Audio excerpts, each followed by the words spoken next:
This episode is brought to you by Google Gemini. With the Gemini app, you can talk live and have a real-time conversation with an AI assistant. It's great for all kinds of things, like if you want to practice for an upcoming interview, ask for advice on things to do in a new city, or brainstorm creative ideas. And by the way, this script was actually read by Gemini. Download the Gemini app for iOS and Android today. Must be 18 plus to use Gemini Live. The sounds of the season can often sound like this. So, when are we getting some grandkids? But with Hilton's Season to Stay sale, they could sound a bit more like this. Or this. Stay and save up to 20% off when you book before January 5th at Hilton.com. Hilton, for the stay. Minimum 2-night stay required. Excludes luxury and all-inclusive properties. Terms and conditions apply. Hold on to your butts. We are changing the course of history as we see it. That is what Wesley demands. Now, this affects Iris. Iris, where are you? What you feel only matters to you. I do not entertain hypotheticals. The world as it is vexing enough. Iris, I have a tip for you. Don't take drugs! Or Whatever Movies with Wesley and Iris. What up and welcome to Or Whatever Movies. I'm your co-host, Ramon. I can't stop saying it. After I watch Beat Street, I just can't stop wandering around and going, Ramon. Take us somewhere, Ramon. Anywhere. I don't have any place to take you. You could stay with her in the place you make for her if you was a man. What does he say? Do I have to be like you to be a man? I am a man. My name is Wesley, by the way. I'm Iris's older brother. And today we're talking about It's Like a Heartbeat. Beat Street. Wait, what do they do? What's the signature, like, guttural? Double J says, during his little New Year's Eve rap. But you're talking about Grandmaster Melly Mel and the Furious Five, who go, rah. Oh my God. That's right. And all of them do it, though. Especially our guy Kenny. He goes, hurrah, when he's DJing. That was the thing. I think they got a lot of that from James Brown, but I can't be sure. I got a lot of that from Beat Street. Man, that's like the signature Beat Street sound. Yep. Oh, man, Wes, talk about random movie of the century. You wanted to cover Beat Street 1984 on Or Whatever Movies. Why? Is it so random on its 40th anniversary? This, the first and probably only year you're going to see break-in in main Olympic competition. And all I could think while watching this movie was, they're not anywhere near as good as the crews in Beat Street. And Harry Belafonte produced this movie. How is Harry Belafonte somewhat relevant in 2024, I ask you? I have no idea. That's right, Beetlejuice. And the resurgence of Deo. He said, I wanted to bring a movie about the movement and the music and the culture and the rapping and the scratching and the dancing and the young people coming together for the dancing and stuff. And it made me think about this for a Christmas movie, because this is as Christmas a movie as Die Hard is a Christmas movie. And I cannot think of any movie, when I talked about Grease and Raiders of the Lost Ark, where musically I knew the movies in my head before I understood the context of the words. I realized it all stems from Beat Street, where I didn't know what anyone was talking about, but I heard the rhythm and I heard the rhyme, and I got on up today because it's Beat Street time. Hurrah! Word.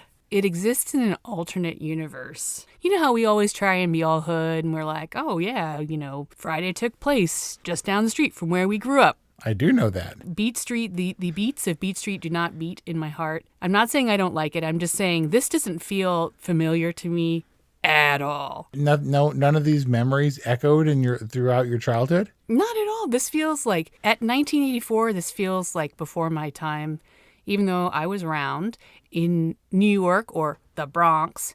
This is like a total other world. I mean, it's nothing like our growing up on the streets of South LA. And even the culture, it feels kind of so mature somehow for what the characters that were just really kids.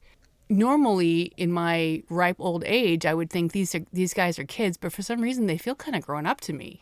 Yeah, obviously, Kenny is not Lee's age. Lee is a little kid, even though they both sleep in twin beds in their mom's house. But Guy Davis, who, by the way, is the son of actor Ossie Davis and Ruby Dee, I think he was in his 30s.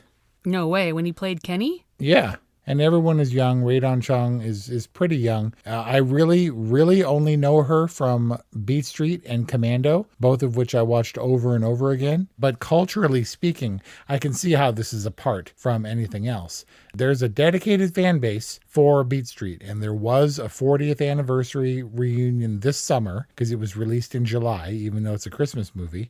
And people are like talking about the influences. There have been interviews and stuff. And it just so happened that I recalled this movie because of Break-In at the Olympics and wanted to talk about it. But people are talking about it in another universe that you're not a part of because people recall this movie fondly.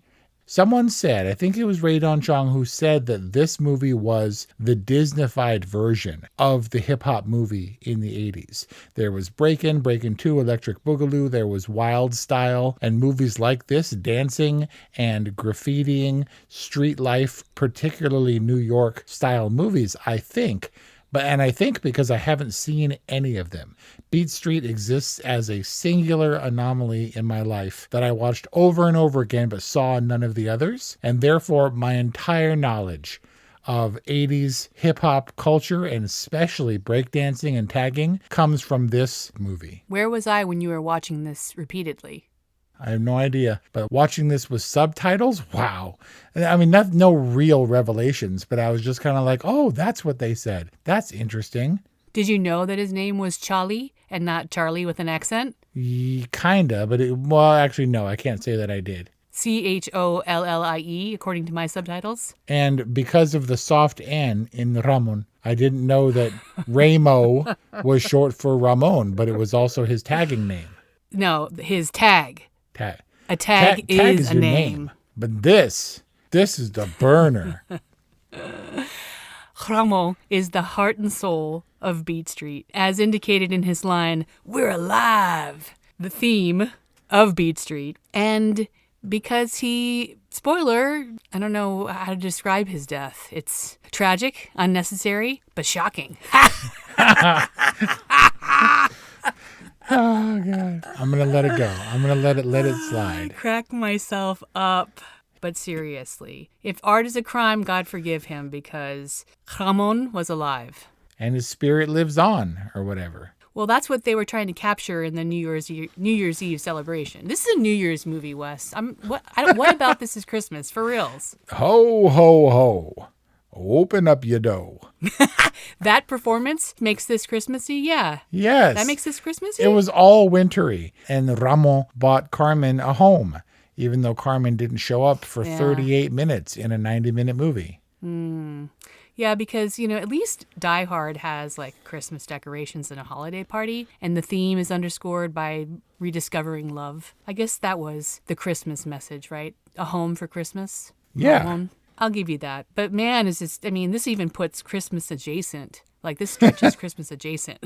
There's no way. I'm never going to be able to defend Beat Street as a good movie. It's just the acting was terrible, and it's kinda, yeah. It was a really movie. It was really music forward and dance Very forward. Much so. Yes. Where just extended dance sequences where it was almost like a musical in that way, where we just discard the story for 20 minutes while the Rocksteady crew and the other crew get down and get to Break-In. Yeah, that's interesting. It was like authentic musical where the burden of the story was not on the music numbers or the dances. Right. Maybe, structurally speaking, this would have been more serious if they didn't have a happy ending. If we didn't end on this triumphant art and culture and artistry triumphs all message. Yeah. I mean, it was kind of sad. It was basically Awake, but the community stood to overcome these kinds of tragedies, which are in some ways the dues that you pay to the street. Maybe that would have made it more serious. I mean, Charlie was right in a way, right? Nobody's going to let you do it. But he did turn New Year's Eve into a wake for a dude that only 4 people in attendance knew. I guess that was the idea. I think he said during his rap that they were get out of the streets that kept him down or whatever. And from now on, it's only museums and art galleries or something. And I guess he brought Ramo's message and art to a larger audience, I guess. I mean, he already won over Roxy Talent Scout guy when he went to the Burning Spear. So we didn't see him in the crowd being like, oh, I see this guy has a larger message and a heart. I'm definitely going to hire him now or sign him or whatever, right? I mean, in a way, this was the final scene, the wake celebration, was KK's kind of reclaiming the music for himself. He wasn't necessarily selling out by playing those Saturday night shows, but he was looking for that kind of industry standard validation. But this was his thing, pure and simple. He wanted it to be a certain way, and it was still a success. I think this was KK's redemption, the final scene. And how dare you say this is not a serious movie? He full on goes N-word on this. One time, because Tracy brought his little brother and made him perform for the group who had no intention of putting him into the show. Yeah, so was her intention innocent? There were a lot of unclear intentions because she came over all pissed. I want to talk to Lee. I want to talk to Double K too. Oh, you ready to be dangerous? And they go down there. He never gave her back the tape. And even though she was mad and wanted to be like, how dare you to Lee also, by that time they were already in love. And she was like, hi, Lee. And he's like, hi. And she was like all part of the group or whatever. That never it never got resolved. What burning question did she have for Lee? What did she have to get off her chest that went away completely by the time they got to the subway station or whatever, where they were tagging that train, where she was just like, hey, Lee. And he was like, hey, what's up? Yeah, nothing. And that was it. There was nothing. There was nothing that she had to actually say to him, or nothing that was important to supersede their blossoming love. And the same thing, he went in, Double K started throwing the N-word around and saying, how you down with breaking and this is BS and stuff. And everyone was like, oh my God. And then she was like, our tape. And Robert was like, let him take it. And then later he's talking about the sounds in his head. And she's like, I can introduce you to the guy who runs the studio at the school. He's like, you would do that? And it's the same dude who only remembers him from coming in and stealing their tape and yelling at them. Yeah, it's also the same dude that KK, I don't know where this falls in the timeline, but isn't this the same dude that Kenny sees Tracy inappropriately lower back hugging? Yeah, during the performance when he goes in and sees them in practice. This is 4 times now you've called him KK and nobody has ever called him KK. She hugs him in a hug that you don't use for professors. Yep. It's very awkward and creepy. That's what she meant when he asked her directly, do you have a boyfriend? Not really. Yeah, not really. And also, he sees the inappropriate hug and then he pieces out. He shows up at Ramon's house and is like, yeah, you're right. It should be less and more like Rolly. But I can't do the R, so that's just my substitute. But he shows up, he's like, she too busy for me. And sorry if I put I don't know if that accent was racist that I just did. Yeah, a little bit of urban spin in there. She's too busy for me. And then in the next scene, they're at some party together. They're at the event together and they're chill. It's cool. It's a little bit weird. Kenny gets out of the drama. Yeah, right. They needed a human story to put emotional emphasis on the music and the break-in breaks. Another noteworthy appearance in this movie. Did you look at Dwayne Jones, who, as far as I know, is only I've ever seen in one other role? And what role is that? Dwayne Jones to me has only ever been, except for Beat Street, Ben in Night of the Living Dead. What role does he play here? Robert, the creepy professor man. Oh. He's the hero Yep. of Night of the Living Dead. If one can be called a hero in that scenario. The movie treated him awfully unfairly, spoiler, but he died only 4 years later at the shocking age of 51. And do you know what that means?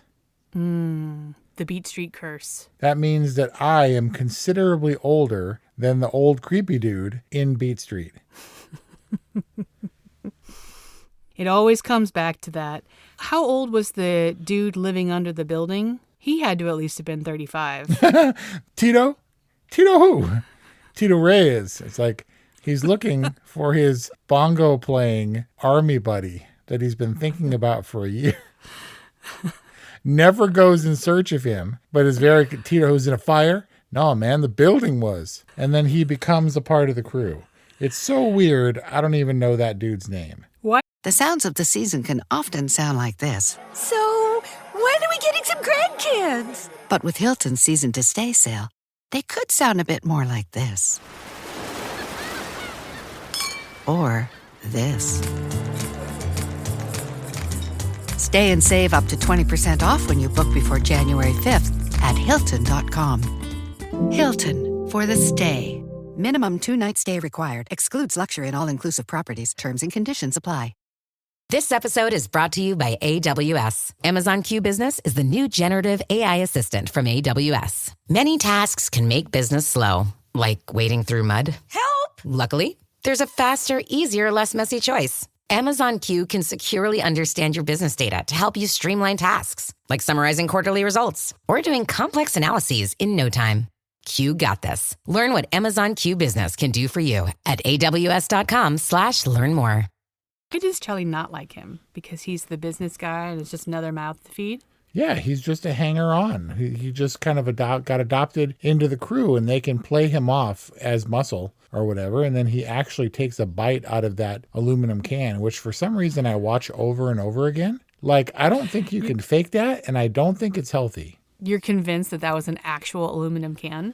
Well, look, the sound effects were great. I don't know if there was a part torn out or whatever. There was definitely, it was real aluminum, and there was sharp aluminum in his mouth. And I don't know how that, I guess it's like, hey, you guys are about to fight. I'm going to take a bite out of this aluminum can so you see how tough I am. So that if you decide to engage in physical violence, I'm also going to engage, and you guys don't want that. That's the long roundabout explanation for what he communicated through the biting of the aluminum can. But what does this movie communicate? They're like, no, not here. At the Roxy? Yeah, at the Roxy. Let's serve these fools, fool, or whatever. And then they do the dance battle. I don't really, those cops don't know the difference between fighting and dancing. So that's the thing. I watched the breakdancing battle countless times. And that's, probably the best scene in the movie is all the breakdancers who are all really good. And so when Raygun hops around like a kangaroo from her native Australia, I'm like, this is not breaking. And I was with everybody else because Beat Street so informed me. Those are really talented dudes. But actual crews, right? Yeah, actual crews, correct. I think that some of them broke free of their crew colors and performed regardless of their affiliations at the New Year's Eve show. Oh, right. Yeah. That's like the All-Stars appearance where you just wear, one uniform. Right. But then they were in jail together with Lee. Right? These fools don't know the difference between fighting and dancing. And then Lee's mom comes in and she defends the kid and says, if my son says they were dancing, that's what they were doing. Is that what they were doing? Were they, in a poorly produced movie way, fighting but masking it as dancing? Or were they just really throwing down with the chops and dance battling? Battle cry. I was just doing the math. Mary Alice, 48. So at least I'm younger than the old mom. Not me. Of young adults. Not me. I've only ever seen her in one other role. She showed up as the replacement Oracle in The Matrix. I think it was Revolutions by that point. And I was like, it's the mom from Beat Street. And that's it. Same age as the old ass mom of young adults in Beat Street you are. Yep. Were they fighting or were they dancing? I mean, what are the rules of this world? I mean, you got served and the LXD and whatever. In the LXD Legion of Extraordinary Dancers, they're literally fighting. I mean, dancing is fighting. It's a metaphor, not just a metaphor. It is fighting in that world. So they were striking each other. The injury wasn't to their pride or to their status as breaking kings. No, it was a metaphorical fight where there are real stakes. And you're talking about dance turfs and ego and pride. I mean, what else do these kids have? Right, but doesn't justify arrest, right? No, I think that they're right. I think the cops were confused. Maybe they were, I don't know what the charges were. Maybe they were being arrested for public disturbance, which couldn't you kind of count flash mobs as that? But it definitely broke down in like a Michael Jackson Beat It kind of way. But those dudes had switchblades. I don't think so, dude. I think that these were good kids in terms of street standards. And likewise at the Roxy, they're just doing their thing. And they're being more or less respectful. They're folded arms over their chests, watching the other person and like sometimes leaping over them. But they weren't mocking or cruel. They were giving each other the space in the circle to show off, demonstrate their own stuff, right? Until they need to scoot you off or until they want to like kind of harass you on your way out. But yeah, more or less pretty civil. You know what's crazy about this movie is that I talked about the music. I'm hearing from Crazy Legs, who was one of the prominent dancers on the Rocksteady crew, and who in fact appeared like 3 times because he's really good. And what's crazy is that he said the music that they brought in, I have to assume it was at least close to the music that they ultimately danced to at the Roxy. That was not it. They thought that was weak sauce. It was like some kind of Spanish dance music. And that's what the needle drop that they actually danced to? Right. The beat that they all danced to, that was not what they danced to in the scene because the dancers refused to dance to that. It was like some kind of Spanish dance music. And they were like, we thought the Beat Street soundtrack music that they brought in was whack. And so they refused to dance to it. It's crazy to me because it's so closely tied to the music. You know that in the Olympics, part of the thing with breaking is that you don't know what you're dancing to. They put on a track and you have to improvise and adapt and you have to hit the beats and make it seem like you're really listening and integrating with the music, not just randomly dancing, which is impossibly hard to do. And yet Beat Street somehow made it look like that was exactly the right music for the dancing that they were doing. Well, music rights are really complicated, so you got to kind of keep it a little flexible as filmmakers. And the fact that it syncs up the dancing and a completely different track is just testament to the quality of the editing and filmmaking of Beat Street. Come on. Okay, I will give you the editing and definitely the music supervision because it is a musical movie. But somebody was like, we need this movie to showcase the dancing and the music, and the acting is kind of secondary. I don't know why you're hating on the acting. It feels very in line with 80s acting levels, 80s acting sophistication. Are you saying that Beat Street is any more melodramatic than The Karate Kid? That was in your backyard, and I think we related just a little bit more because I did take karate. That said, I did cut open cardboard boxes and lay them on the driveway at Hawthorne, and we all attempted backspins during the era of Beat Street. Oh, no. 100%. It was most embarrassing. But no, I guess not. I think this movie is a cultural flagstone of a certain time. Again, because I didn't see any of the other movies, this movie represents everything about this culture. And Ray Don Chong, I think, was the one who said this was the Disney version, the nice version, the Cool Runnings version. The other ones were more hardcore, more authentic, whereas this one was safe. It's rated PG, after all. Yeah, I guess if we don't get any like Saturday Night Fever level tragedy as far as New York street dramas go. You know, this reminds me again of also 1984's Karate Kid. Was that just an 80s trope? The girl from the, quote, right side of the tracks? I mean, I'm sure it was a reliable fallback as a story point for young people who were struggling to find their place in a culture, I guess. I'm not saying that Tracy was the black alley of Karate Kid. And by black, you mean half black, half Chinese?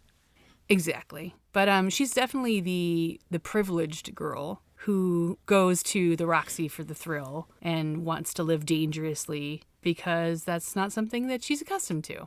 Anyway, we're going to do a little bit of rapid fire. Ready, go. Were you kind of grossed out every time we went to Tracy's story and her stupid college production? Oh, you mean like the naked dancing? I was so cool, and I was so in the Beat Street school that I was like, what is this crap? And those scenes annoy me, second only to Ramon and Carmen doing their domestic strife thing. I think that the rehearsal and the performance were kind of equally annoying, but I think they were intended to be. I think we were intended to see them for their artificiality, especially vis-a-vis this raw, authentic, and alive art that was happening in real time. Yeah, no rich people crap. That was the country club with the spaghetti, right? This is what I'm talking about, Wes. Okay. So, was the Roxy audition where Charlie refuses to let Kenny go in there and do his thing because he takes the biggest gamble of his life? Were those acts auditioning for the guy intended to be both good, I'm using air quotes, and bad? Like, was Tina B lame? Was Brenda Starr rapping to the beat? Was that worthy of make sure I speak to her manager? Was Andy B bad really supposed to be terrible? Because they were all credited at the end of the movie, along with Grandmaster Melly Mel and the Furious Five and Africa Bambaataa.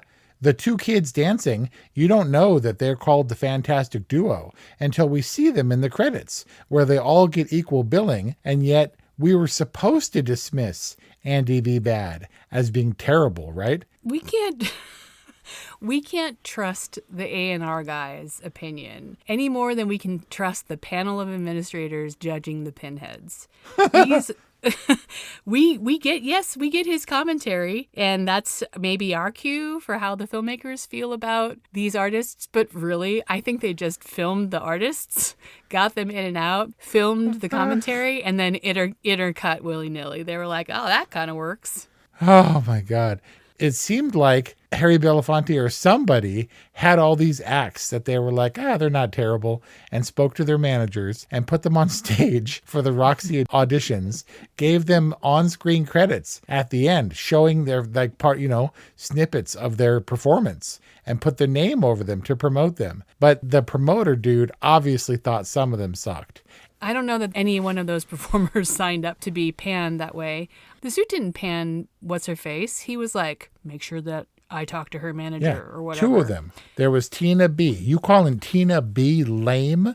And that Tina B wanted you to live out your fantasies in your life. And Brenda Starr was the one who had the vicious beat. Vicious beat, vicious beat.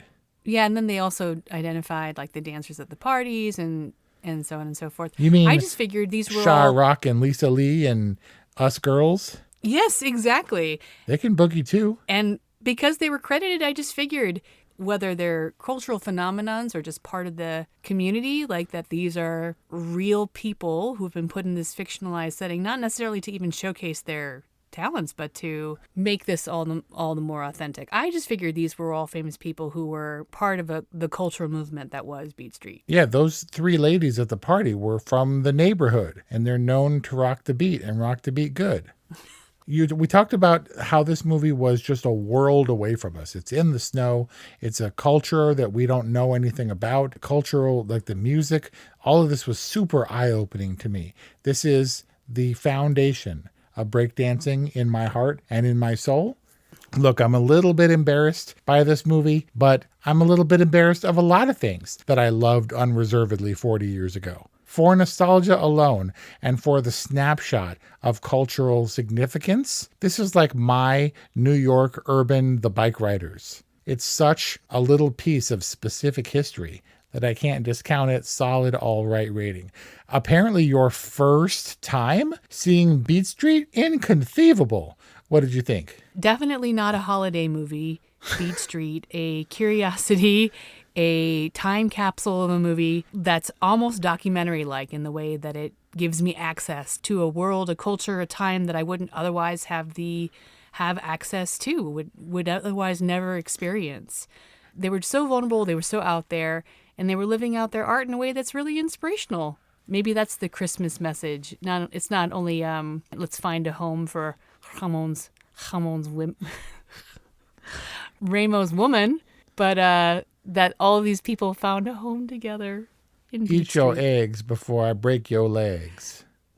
1984 Beach Street. It's an official all right from Wes and a good from Iris. 818-835-0473. Or whatevermovies@gmail.com. Thank you for listening. Happy holidays. Merry Christmas. From us at Or Whatever Movies, and we'll see you next time. Hi, I'm Mark. And I'm Peter. We're the founders of Electrocast Media, bringing you great podcasts like Nightmare Road Stories, Tech Talk Revolution, and Bodacious Minds. Electrocast networks include Ruby for female empowerment, the Best Business Network, and GPN for geopolitics. We built this company to create community and amplify diverse voices, and we really appreciate your support. So, keep listening to Electrocast podcasts and hear the culture. Electrocast. Hello, folks. Earl Breon here, host of the Responsible Leadership Podcast, part of the Best Business Network on Electrocast. If you're looking for a show to bring you some of the best leadership advice from some of the top thought leaders around the globe, this is the show for you. You can find us on all the podcast platforms of choice or on social media by following me, Earl Breon, B-R-E-O-N. Electrocast. Electrocast.